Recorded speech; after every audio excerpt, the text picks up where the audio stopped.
আকাশবাণী খবর পড়ছি নমামি বসুরুদ্র। প্রথমে বিশেষ বিশেষ খবর। প্রধানমন্ত্রী নরেন্দ্র মোদী বলেছেন, সমগ্র বিশ্ব আশা ও ইতিবাচক মনোভাব নিয়ে ভারতের দিকে তাকিয়ে রয়েছে এবং উন্নয়নের জন্য যুব সমাজকে কাজে লাগাতে আগ্রহী।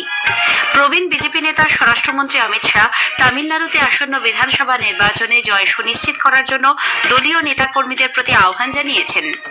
এসআইআর প্রক্রিয়া বন্ধ করার দাবি জানিয়ে পশ্চিমবঙ্গের মুখ্যমন্ত্রী মমতা ব্যানার্জির চিঠির পাল্টা হিসেবে রাজ্যের বিরোধী দলনেতা শুভেন্দু অধিকারীও মুখ্য নির্বাচন কমিশনার জ্ঞানেশ কুমারকে চিঠি লিখেছেন। বিজ্ঞান ও প্রযুক্তি মন্ত্রী ডক্টর জিতেন্দ্র সিং আজ national primary standard facility for solar cell calibration এবং ন্যাশনাল এনভায়রনমেন্টাল স্ট্যান্ডার্ড ল্যাবরেটরির উদ্বোধন করেছেন। প্রতিরক্ষা মন্ত্রী রাজনাথ সিং এর উপস্থিতিতে আজ উপকূলরক্ষী বাহিনীতে অন্তর্ভুক্ত হয়েছে দেশীয় প্রযুক্তিতে তৈরি প্রথম দূষণ নিয়ন্ত্রণকারী জলযান সমুদ্র প্রতাপ। আর সে বিস্তারিত খবরে প্রধানমন্ত্রী নরেন্দ্র মোদী বলেছেন, সমগ্র বিশ্ব আশা ও ইতিবাচক মনোভাব নিয়ে ভারতের দিকে তাকিয়ে রয়েছে এবং উন্নয়নের জন্য যুব সমাজকে কাজে লাগাতে আগ্রহী। আন্তর্জাতিক নানা চ্যালেঞ্জের সমাধান এই দেশ থেকেই উঠে আসছে। প্রধানমন্ত্রী বলেন, সহস্রাধিক বছরের বেশি সময় ধরে অটল থাকা সোমনাথ মন্দির দেশের অদম্য নাগরিক চেতনার উদাহরণ হয়ে রয়েছে। 1026 খ্রিস্টাব্দে সোমনাথ মন্দিরের ওপর হানা প্রথম আক্রমণের পর থেকে 1000 বছরের ঐতিহাসিক মাইলফলক পার উপলক্ষে এক সম্পাদকীয় নিবন্ধে প্রধানমন্ত্রী বলেন, 1026 সালের জানুয়ারি মাসে গজনী মাহমুদ এই মন্দিরে হিংসাত্মক ও বর্বরচিত্র হারার মাধ্যমে বিশ্বাস ও সভ্যতার এক মহান প্রতীক ধ্বংস করার চেষ্টা করেছিলেন।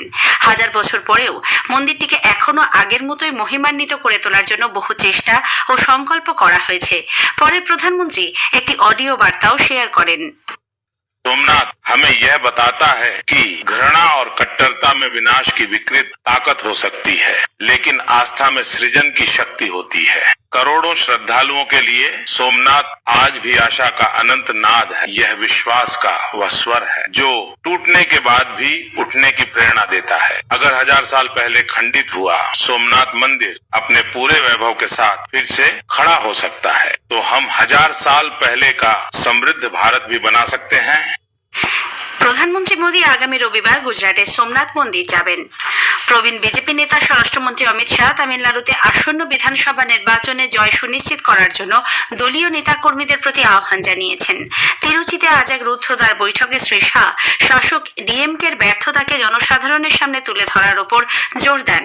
বর্তমান শাসক দলের পরাজয় সুনিশ্চিত করতে এআইএডিএমকে নেতৃবৃন্দের সঙ্গেও তিনি আজ কথা বলেন। ডিএমকে সরকারের নেতা মন্ত্রীদের দুর্নীতি প্রকাশ্যে নিয়ে আসার প্রয়োজনীয়তার কথা উল্লেখ করেছেন তিনি। গতকাল শ্রী শাহ এক জনসভায় অভিযোগ করেন, ডিএমকে সরকার রাজ্যে পরিবারতন্ত্র কায়েম করতে চাইছে, একই সঙ্গে জনগণের মনে হিন্দু বিরোধী মনোভাব প্রতিষ্ঠা করতে চাইছে বলেও মন্তব্য করেন তিনি। এসআইআর প্রক্রিয়ার ত্রুটি বিচ্যুতি সংশোধন না করলে এই প্রক্রিয়া বন্ধ করার দাবি জানিয়ে পশ্চিমবঙ্গের মুখ্যমন্ত্রী মমতা ব্যানার্জি ভারতের নির্বাচন কমিশনকে যে চিঠি দিয়েছেন তার পাল্টা হিসেবে রাজ্যের বিরোধী দলনেতা শুভেন্দু অধিকারীও মুখ্য নির্বাচন কমিশনার জ্ঞানেশ কুমারকে চিঠি লিখেছেন। বিরোধী দলনেতা বলেছেন, ভোটার তালিকায় বিশেষ নিবিড় সংশোধন নিয়ে মুখ্যমন্ত্রীর যাবতীয় অভিযোগ কল্পনাপ্রসূত। এসআইআর নিয়ে ভীত হয়েই একের পর এক মিথ্যা অভিযোগ তুলছেন মুখ্যমন্ত্রী। প্রকৃতপক্ষে এই প্রক্রিয়ার ফলে ভুয়ো, মৃত এবং অবৈধ ভোটার ধরা পড়েছে, চিহ্নিত হয়েছে অনুপ্রবেশকারীরা। এর প্রভাব পড়বে তৃণমূল কংগ্রেসের ভোট বাক্সে। বছরের পর বছর নির্বাচনে কারচুপি করে আসছে রাজ্যের শাসক দল। আগামী নির্বাচনে ভোট ব্যাংকে ভাটা পড়ার আশঙ্কা থেকে মুখ্যমন্ত্রী একের পর এক অসত্য ব্যাখ্যা দিয়ে চলেছেন বলে চিঠিতে শ্রী অধিকারী উল্লেখ করেছেন।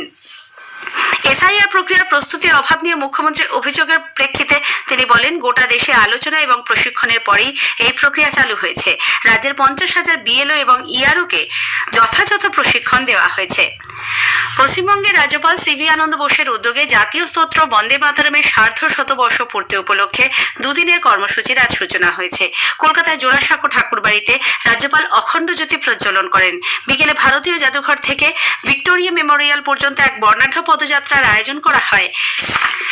কেন্দ্রীয় শিক্ষামন্ত্রী ধর্মেন্দ্র প্রধান আজ খুতবা-এ মোদি শীর্ষক একটি গ্রন্থ প্রকাশ করেছেন। সামাজিক মাধ্যমের এক বার্তায় শিক্ষামন্ত্রী জানিয়েছেন, 2014 থেকে 2025 সাল পর্যন্ত প্রধানমন্ত্রীর স্বাধীনতা দিবসের ভাষণগুলি উর্দু ভাষায় অনুবাদ করে এই গ্রন্থে সংকলিত করা হয়েছে।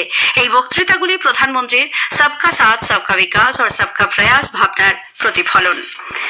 2025 সাল শুধুমাত্র একটি বছরই ছিল না, এই বছরটি বিশ্বমঞ্চে ভারতের উত্থানের একটি গুরুত্বপূর্ণ সময়কাল। একটি প্রতিবেদন। অর্থনৈতিক অনিশ্চয়তা, ভূ রাজনৈতিক পটভূমি এবং ক্ষমতার সমীকরণ পরিবর্তনের মধ্যেও প্রধানমন্ত্রী নরেন্দ্র মোদী বিশ্বব্যাপী একজন কেন্দ্রীয় ব্যক্তিত্ব হিসেবে আলোচিত হয়েছেন। 2025 সালে ভারতীয় অর্থনীতিতে জিডিপি বৃদ্ধির হার ছিল 8.2%।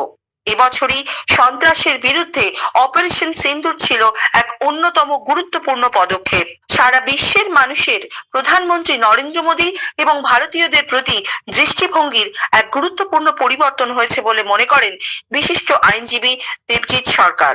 প্রধানমন্ত্রীর ব্যক্তি উপস্থিতি, কোথাও গেলি মোদি মোদি মোদি করে চিৎকার করছেন।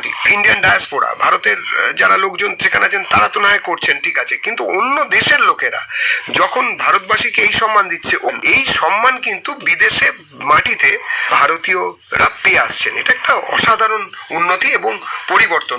কাশফির নাহার, আকাশবাণী সংবাদ, কলকাতা। এই খবর আপনারা শুনছেন আকাশবাণী থেকে।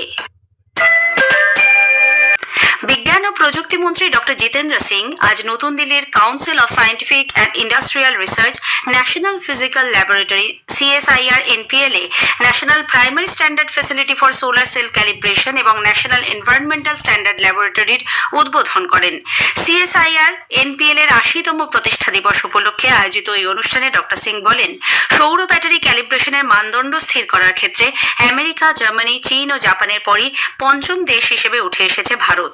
পরিবেশগত দিক থেকে যে চ্যালেঞ্জের সম্মুখীন হতে হচ্ছে, সেক্ষেত্রে এনভায়রনমেন্টাল স্ট্যান্ডার্ড ল্যাবরেটরি বিশ্বের মধ্যে দ্বিতীয় বৃহত্তম। এই ল্যাব অত্যন্ত সূক্ষ্মভাবে বায়ু, জল ও অন্যান্য পরিবেশগত উপাদান পরিমাপ করতে সক্ষম এবং তা সরকারি ও বেসরকারি ক্ষেত্রের পাশাপাশি আন্তর্জাতিক ক্ষেত্রেও পরিষেবা দেবে। প্রতিরক্ষা মন্ত্রী রাজনাথ সিং এর উপস্থিতিতে আজ গোয়ায় ভারতের উপকূলরক্ষী বাহিনীতে অন্তর্ভুক্ত হল দেশীয় প্রযুক্তিতে তৈরি প্রথম দূষণ নিয়ন্ত্রণকারী জলযান সমুদ্র প্রতাপ। 114.5 মিটার দীর্ঘ এই জলযানটিতে তৈরিতে 70%-এরও বেশি দেশীয় সরঞ্জাম ব্যবহৃত হয়েছে। সমুদ্র প্রতাপের অন্তর্ভুক্তি অনুষ্ঠানে প্রতিরক্ষা মন্ত্রী জাহাজটিকে দেশের সম্মিলিত সংকল্প এবং সামুদ্রিক আত্মবিশ্বাসের প্রতীক হিসেবে বর্ণনা করেন। समुद्र प्रताप भारत की पहली स्वदेशी रूप से डिजाइन की गई पॉल्यूशन कंट्रोल वेसल है और कोस्ट गार्ड फ्लीट की अब तक की सबसे बड़ी यह पोत है। 4170 टन का डिस्प्लेसमेंट और 115 मीटर की लंबाई अपने आप में इसकी विशालता को दिखाती है। 22 नॉट्स की स्पीड इसकी ऑपरेशनल स्ट्रेंथ को दर्शाती है। इसमें advance pollution detection system, dedicated pollution response boats और आधुनिक फायर फाइटिंग कैपेबिलिटी भी मौजूद है, जिससे इसकी रीच और इफेक्टिवनेस कई गुना बढ़ जाती है। 2020 সালের দিল্লি দাঙ্গা ষড়যন্ত্র মামলায় ওমর খালিদ এবং শারজিল ইমামের জামিনের আবেদন খারিজ করে দিয়েছে সুপ্রিম কোর্ট। অভিযুক্তদের বিরুদ্ধে UAPA আইনের অধীনে একটি প্রাথমিক মামলা রয়েছে, তবে বিচারপতি অরবিন্দ কুমার এবং বিচারপতি NV আঞ্জারিয়ার বেঞ্চ এই মামলায় অন্য 5 অভিযুক্তর জামিন মঞ্জুর করেছে। ভারতীয় সেনার ইঞ্জিনিয়াররা শ্রীলঙ্কার মধ্য ওয়া প্রদেশের মধ্যে সড়ক যোগাযোগ পুনরায় শুরু করার লক্ষ্যে কাজ চালিয়েছে। প্রতিরক্ষা মন্ত্রক জানিয়েছে, ভারতীয় সেনার ইঞ্জিনিয়ার টাস্ক ফোর্স B492 জাতীয় সড়কের ওপর 100 ফুটের একটি বেলি ব্রিজ তৈরি করেছে। 24 জনের দক্ষ ইঞ্জিনিয়ারদের একটি দল গতকাল এই কাজ শুরু করে প্রতিকূল আবহাওয়ার মধ্যেও একদিনে তা সম্পূর্ণ করে। আদিবাসী উন্নয়ন বিষয়ক মন্ত্রক আজ নতুন দিল্লিতে তেল ও প্রাকৃতিক গ্যাস কর্পোরেশন ONGCর সঙ্গে একটি সমঝোতা স্মারকপত্র স্বাক্ষর করেছে। কর্পোরেট ক্ষেত্রে সামাজিক দায়বদ্ধতা বাড়াতে প্রযুক্তিগত উন্নয়ন এবং একলব্য মডেল আবাসিক বিদ্যালয়ের দক্ষতা বৃদ্ধির উদ্দেশ্যে এই স্বাক্ষরিত হয়েছে। এর অধীনে ONGC 28 কোটি টাকা ব্যয় করবে। অন্ধ্রপ্রদেশের ডক্টর BR আম্বেদকর কোনাসীমা জেলার ইরুসুমুন্ডা গ্রামে ONGCর মোরি 5 কূপে আজ গ্যাস লিক হওয়ার ফলে আগুন লাগে। গ্রামবাসীদের নিরাপত্তা সুনিশ্চিত করার নির্দেশ দিয়েছেন মুখ্যমন্ত্রী N চন্দ্রবাবু নাইডু। প্রাক্তন বিশ্ব বিলিয়ার্ডস চ্যাম্পিয়ন মনোজ কোঠারি আজ সকালে তামিলনাড়ুর তিরুনেলভেলি হাসপাতালে হৃদরোগে আক্রান্ত হয়ে শেষ নিঃশ্বাস ত্যাগ করেছেন। মাত্র 10 দিন আগে 67 বছর বয়সে এই প্রাক্তন বিশ্ব চ্যাম্পিয়নের সফলভাবে লিভার প্রতিস্থাপন করা হয়, কিন্তু তার কিছুদিন পরেই ফুসফুসে সংক্রমণ ধরা পড়ে। শেষ করার আগে খবরের বিশেষ কিছু অংশ আরও একবার। প্রধানমন্ত্রী বলেছেন, সমগ্র বিশ্ব আশা ও ইতিবাচক মনোভাব নিয়ে ভারতের দিকে তাকিয়ে রয়েছে। প্রবীণ বিজেপি নেতা স্বরাষ্ট্রমন্ত্রী অমিত শাহ তামিলনাড়ুতে আসন্ন বিধানসভা নির্বাচনে জয় সুনিশ্চিত করার জন্য দলীয় নেতা কর্মীদের প্রতি আহ্বান জানিয়েছেন। প্রতিরক্ষা মন্ত্রীর উপস্থিতিতে আজ উপকূলরক্ষী বাহিনীতে অন্তর্ভুক্ত হয়েছে দেশীয় প্রযুক্তিতে তৈরি প্রথম দূষণ নিয়ন্ত্রণকারী জলযান সমুদ্র প্রতাপ। খবর শেষ হলো, এরপর স্থানীয় সংবাদ সন্ধ্যে 7:50 মিনিটে।